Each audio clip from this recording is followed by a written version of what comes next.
खुलुमबाय लोगोफोर, आं मिथिंगा राजा बसुमतारी। आं दा नोंथांमोननि सिगाङाव बर'फोरनि कार्तिक बैसागु फोरबो फालिनायनि सोमोन्दै फोरमायथिना होनो सानदों।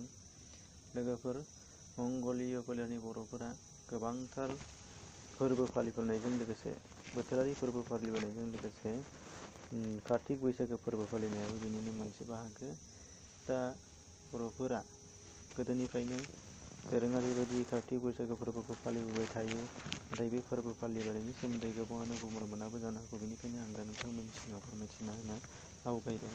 लोगोफोर, कार्तिक बैसागोआ बर'फोरनि बोथोरारि फोरबोफोरनि गुबुन मोनसे फोरबो।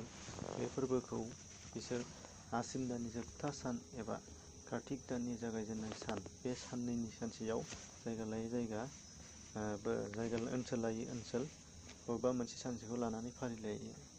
बे फोरबोखौ फालिनायाव बेलासि समाव न'खरनि जायखिजाया आइजोआ दुगैस्रां लोबस्रां खानाय हगारस्रानानै गनसि गंसे थाव गुबै आरो खुन लाना जानजियाव फालि एबा आर'नाइ खानानै दुब्लि फारसे थाङो। दुब्लिनि गावबा गावनि हानि फारब्रैबो खनायाव खुनजों थाव गुबैखौ सोमना लायो। सोमना लानानै माइ गसायाव फुनो। बेजों लोगोसे एखे खुनजोंनो गनसियावबो फुननानै गनसिखौ माइखौ बुज्राव बुज्राव बिमा माइनावखौ गोसोखांनानै खुलुमो आरो गाबज्रियो। गाबज्रिनाय समाव बुङो, "अ आइ माइनाव, नैबे गनसि बायदि आरो आइजोफोरनि खानाय बायदि देग्लायबो जोंहानि माइ बिदांखौ गोलाव गोलाव खालामदो।" बेनिफ्राय गावबागाव गोसोबायदि गुबुन गुबुन आदबै माखासे बोरबान्सा बिबावो।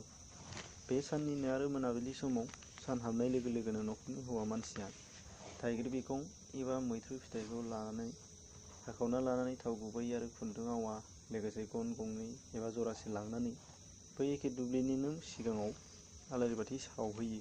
बेनि गेजेरजों बिसोरहा फोथायनाय दंदि बे समाव माइ आबादा बिबार बारो, जाउनाव गोबांथार एम्फौ एनलाफोरा आबादखौ खहा खालामनो लायो। बेनिखायनो बैफोर एम्फौफोरखौ बे आलारि बाथियाव बारसोमना थैनायनि आबादा गाहाम थिखांजानायनि इसोरनियाव बोर बिनानै फोथायनायजों बे हाबाखौ मावनाय जायो आरो।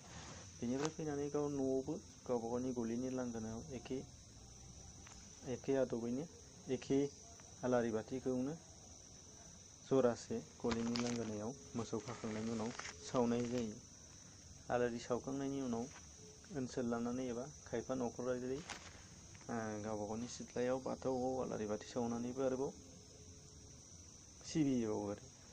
बे सानाव बाथौ सिबिनायजों लोगोसे बिथांमोनहा गावसोरनि आबादनि गाहाम जानायनि थाखाय बोरबान्सा बियो। मख'जायो नोंथांमोन, बे फोरबो फालिनायाव आबाद एबा माइ आबादा ओंखारफुनाय समल' जायो। बेनिखायनो न'खराव धोन दौलतनि आंखाला एसे बिबांनि जायो। बेनिखायनो मा खालामो, बे रंजाथाइ फोरबोखौ गाजा गोमजायै खुंनाय जाया आरो। अदेबानि बेबायदि बोथोरारि फोरबोखौ गुबुन गुबुनफोराव नुयो। नोंथांमोना गोबां रंजा बाजायै फुजियो, जेरै बैसागनि बैसागु एबा दमासिनि मागो दमासि। बेफोरावबा आंखाल गैयिनि थाखाय गोबांथार रंजानाय नोंथांमोना नुनो मोनो। नाथाय बर'फोरा नैबे काति गासा फोरबोखौ एसेबां मानि फालिनो हाया आंखालनि जाउनाव। एसेनोसै।